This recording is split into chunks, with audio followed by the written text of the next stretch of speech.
Hello दोस्तों, आप सभी का स्वागत है मेरे चैनल निताम गुरुजी वर्ल्ड में। आज हम देख रहे हैं एनटीपीसी 2024 में पूछे गए प्रीवियस ईयर क्वेश्चन पेपर।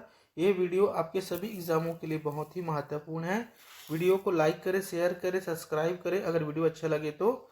आज का पहला प्रश्न है, गेल द्वारा पहला ग्रीन हाइड्रोजन प्लांट कहाँ शुरू किया गया है? तो इसका सही आंसर हो जाएगा option number B, Madhya Pradesh में प्रारंभ किया गया है।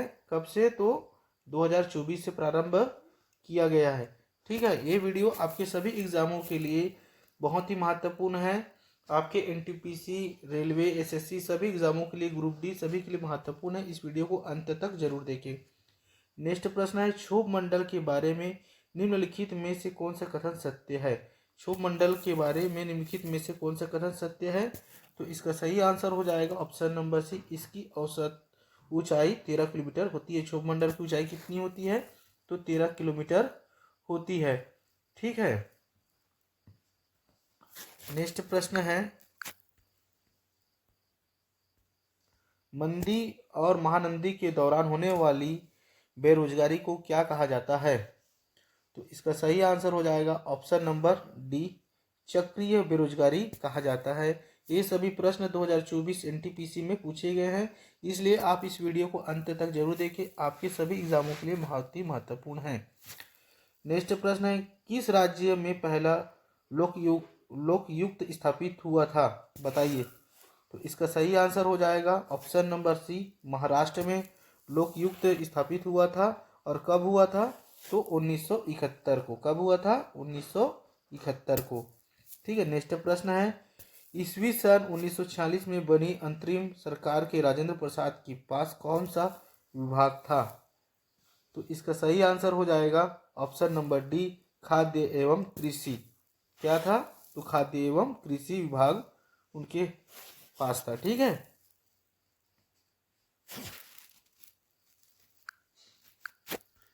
नेक्स्ट प्रश्न है, निम्नलिखित में से कौन सा एक भारत के राष्ट्रपति का संवैधानिक विशेष अधिकार नहीं है इनमें से?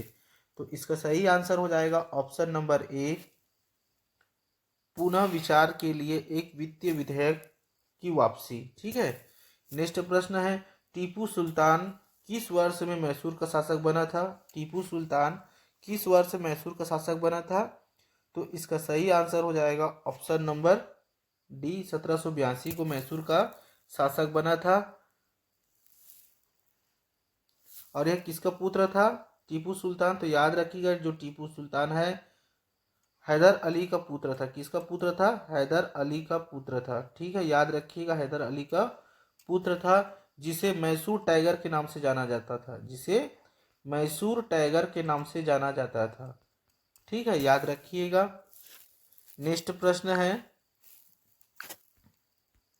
इसका पीडीएफ आपको मिल जाएगा, कमेंट करें जिसे पीडीएफ चाहिए। नेक्स्ट प्रश्न है, निम्न में से कौन एक थर्मोप्लास्टिक बहुलक है? इन चारों में से कौन एक थर्मोप्लास्टिक बहुलक है? बताइए, इसका सही आंसर क्या होगा?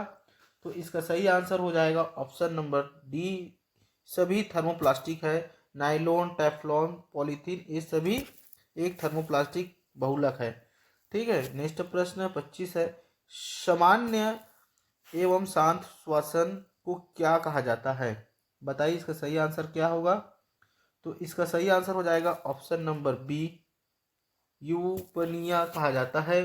ठीक है, और हमारे स्वस्थ मनुष्य की श्वसन दर कितनी होती है? तो 1 मिनट में श्वसन की जो दर होती है, जो हम सांस लेते हैं, 12 से 20 बार स्वस्थ मनुष्य की श्वसन दर होती है। याद रखिएगा।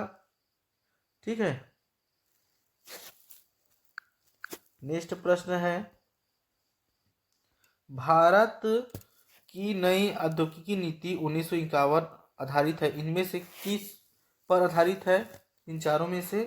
तो इसका सही आंसर हो जाएगा ऑप्शन नंबर डी, उपयुक्त में सभी उदारीकरण, निजीकरण और वैश्वीकरण पर भारत की औद्योगिकी नीति 1951 आधारित थी।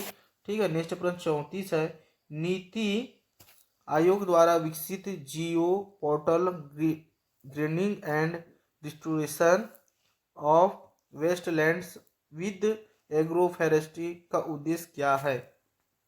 बताइए इसका सही आंसर क्या होगा। तो इसका सही आंसर हो जाएगा ऑप्शन नंबर बी, कृषि वानिकी हस्तक्षेपों के लिए उपयुक्त क्षेत्रों की पहचान करना। ठीक है, नेक्स्ट प्रश्न है, भारत के पहले ग्राफीन केंद्र की शुरुआत कहाँ की गई थी। भारत की पहले ग्राफीन केंद्र की शुरुआत कहाँ की गई थी। तो इसका सही आंसर हो जाएगा ऑप्शन नंबर ए, केरल में शुरुआत की गई थी। ठीक है, और भारत का पहला डिजिटल यूनिवर्सिटी कहाँ है। तो याद रखिएगा केरल, केरल में ही स्थित है। ठीक है, भारत का पहला डिजिटल यूनिवर्सिटी कहाँ स्थित है। तो याद रखिएगा केरल में है।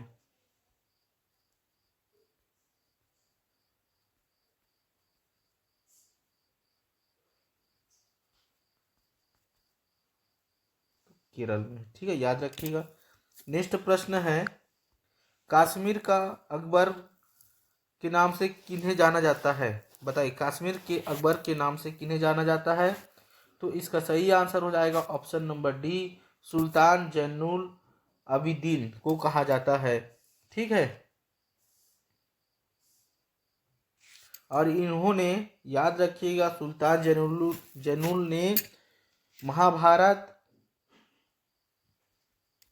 महाभारत और राजतरंगिणी का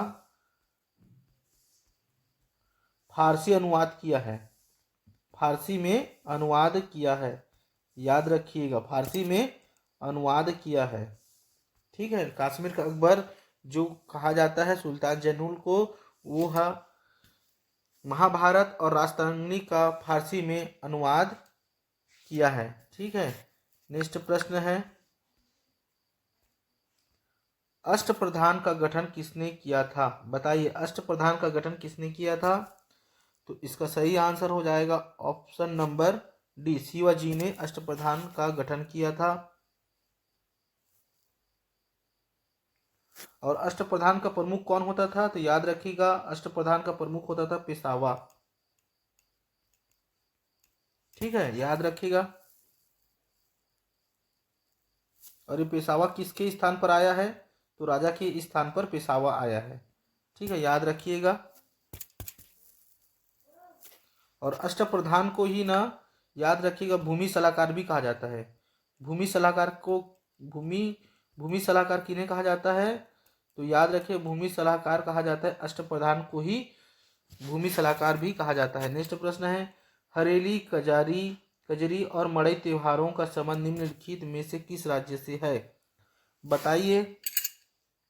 तो इसका सही आंसर हो जाएगा ऑप्शन नंबर बी, छत्तीसगढ़ को माना जाता है। और छत्तीसगढ़ का गठन कब हुआ है। 1 नवंबर सन 2000 को छत्तीसगढ़ का गठन हुआ है। और किससे अलग होकर हुआ है। तो मध्य प्रदेश से अलग होकर छत्तीसगढ़ का गठन हुआ है। छत्तीसगढ़ का प्रथम मुख्यमंत्री कौन है। तो याद रखिएगा, अजीत जोगी जी। अजीत जोगी जी। ठीक है, याद रखिएगा। नेक्स्ट प्रश्न है, भारतीय संविधान की प्रस्तावना को कितने बार संशोधित किया गया है अभी तक। बताइए, भारतीय संविधान की प्रस्तावना को कितनी बार संशोधित किया गया है। तो इसका सही आंसर हो जाएगा ऑप्शन नंबर ए, 1 बार संशोधित किया गया है। और किस अधिनियम के अनुसार होता है। तो संविधान के 42वें संशोधन अधिनियम 1976 के तहत। ठीक है, संविधान के प्रस्तावना जो है 42वें संविधान संशोधन अधिनियम 1976 के द्वारा किया जाता है। ठीक है, याद रखिएगा।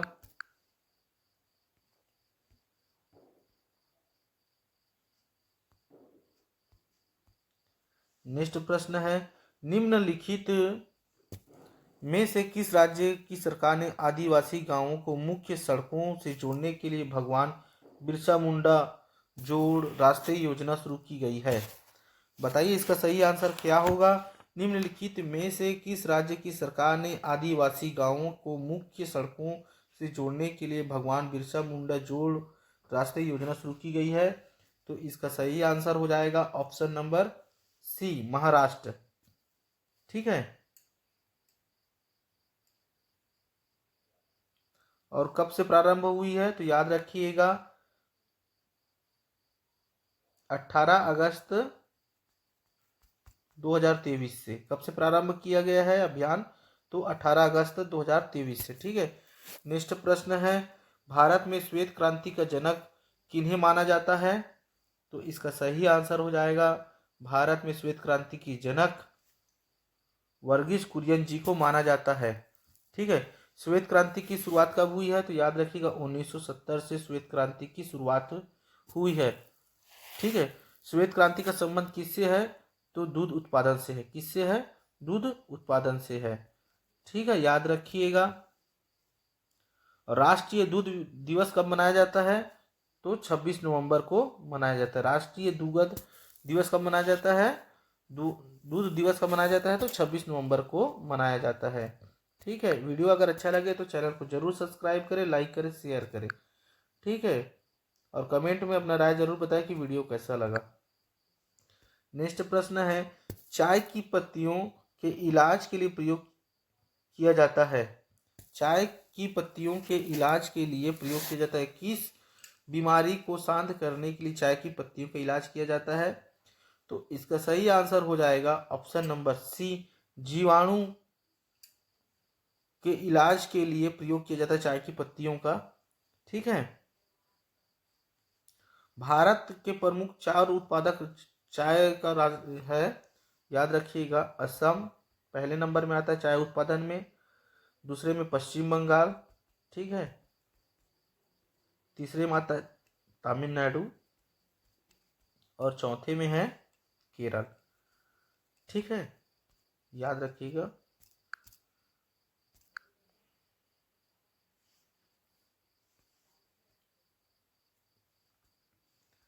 नेक्स्ट प्रश्न है, निम्न में से कौन स्वपोषी होता है। इन चारों में से कौन स्वपोषी है, तो इसका सही आंसर हो जाएगा ऑप्शन नंबर बी, शैवाल। ठीक है, नेक्स्ट प्रश्न है, पश्चुरीकरण द्वारा दूध को क्यों नष्ट किया जाता है, बताइए। पश्चुरीकरण द्वारा दूध का नष्ट हो जाता है, क्यों हो जाता है, बताइए। इसका सही आंसर हो जाएगा ऑप्शन नंबर डी, पैथोजेनिक जीवाणु के कारण।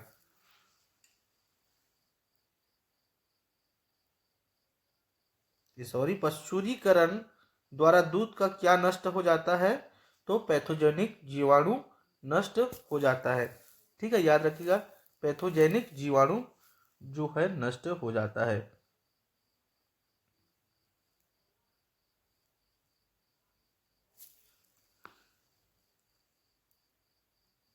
और इसकी विकास किसने किया था पश्चुरीकरण का, तो याद रखिएगा लुईस पाश्चर ने। किसने किया था, लुईस पाश्चर ने किया था। ठीक है, याद रखिएगा लुईस पाश्चर ने इसका विकास किया था पश्चुरीकरण का। ठीक है, नेक्स्ट प्रश्न है, आईपी पते के बिंदु दर दशमलव प्रारूप में हर सेट को क्या कहा जाता है, बताइए। तो इसका सही आंसर हो जाएगा ऑप्शन नंबर बी, ऑक्टेट कहा जाता है। क्या कहा जाता है, ऑक्टेट कहा जाता है। एक आईपी एड्रेस में कितना बिट होता है, तो याद रखिएगा एक आईपी एड्रेस में 64 बिट होता है। कितना बिट होता है, तो याद रखिएगा 64 बिट होता है।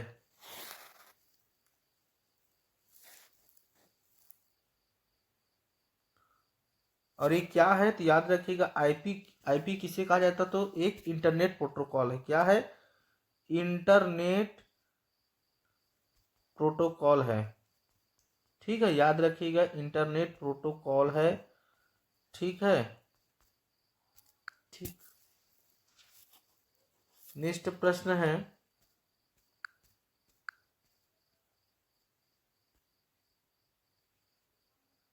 पार्श्व गायिका के एस चित्रा और संगीतकार उत्तम सिंह को कौन सा पुरस्कार के लिए चुना गया है, ये 2024 के प्रश्न है।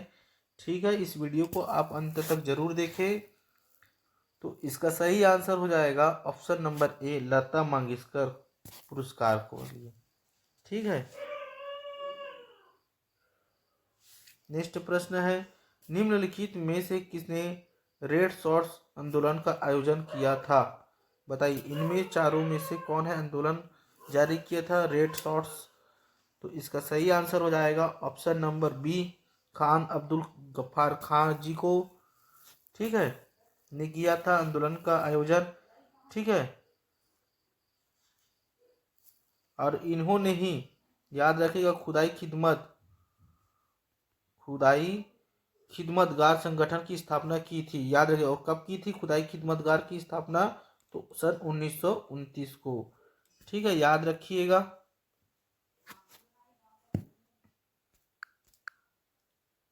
नेक्स्ट प्रश्न है, भारत पहली बार क्रिकेट विश्व कप का विजेता कब बना था? भारत पहली बार क्रिकेट विश्व कप का विजेता कब बना? तो इसका सही आंसर हो जाएगा ऑप्शन नंबर डी, 1983 में। ठीक है, 25 जून 1983 में भारत और वेस्टइंडीज का मैच था। ठीक है, भारत और वेस्टइंडीज का मैच था। उसमें वेस्टइंडीज को हराकर भारत विश्व विजेता बना था 1983 में, 25 जून 1983 को। ठीक है, याद रखिएगा, बहुत ही महत्वपूर्ण प्रश्न है ये सभी।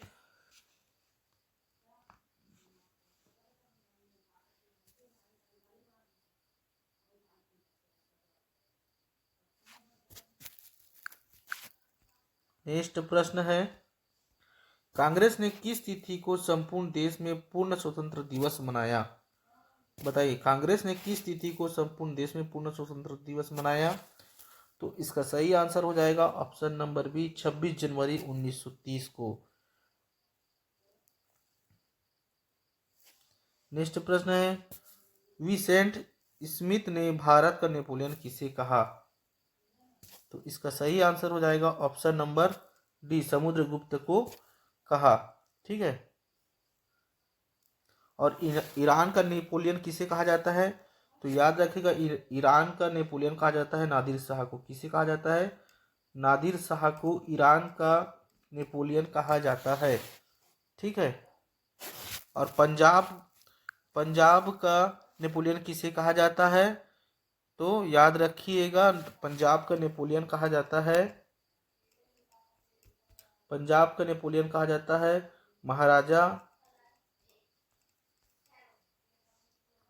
रणजीत सिंह को पंजाब का नेपोलियन भी कहा जाता है। ठीक है, ये सभी याद रखते चलिएगा, नोट करते साथ में चलिएगा। नेक्स्ट प्रश्न है, दिल्ली के किस सुल्तान ने सबसे ज्यादा नहरों का निर्माण किया था? दिल्ली के किस सुल्तान ने सबसे ज्यादा नहरों का निर्माण या विकास किया था?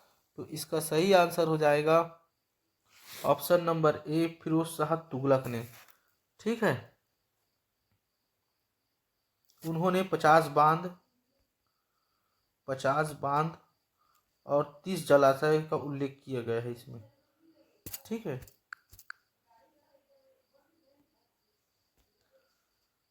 नेक्स्ट प्रश्न है, कोई व्यक्ति जो किसी सिस्टम या एप्लीकेशन को लॉन्च करने से पहले बग के लिए सुरक्षा मुकदमों का परीक्षण करता है, जो उस संगठन या कंपनी का हिस्सा नहीं है, वह क्या कहलाता है? बताइए, इसका सही आंसर क्या होगा? तो इसका सही आंसर हो जाएगा option number C, blue hat hacker कहा जाता है। ठीक है, ये सभी प्रश्न आए हुए प्रश्न हैं, इसलिए आप प्रतिदिन ऐसे ही वीडियो पाने के लिए आप हमारे चैनल को जरूर सब्सक्राइब करें अगर चैनल में नए हो तो। ठीक है। आज का अंतिम प्रश्न है, निम्न में से किस बीमारी के लिए ट्राइवेल्ट के स्थान पर बाईवेलेंट ORV देने का निर्णय भारत सरकार ने लिया? तो इसका सही आंसर हो जाएगा ऑप्शन नंबर नहीं। आप इसका आंसर कमेंट में जरूर दें। ठीक है, एक प्रश्न का तो आंसर आप कमेंट में जरूर दे सकते हैं। अगर वीडियो अच्छा लगा तो चैनल को जरूर सब्सक्राइब करें, लाइक करें, शेयर करें और अपना राय जरूर बताएं कमेंट करके। और जिन्हें भी PDF की ज़रूरत है वे कमेंट जरूर करें। धन्यवाद।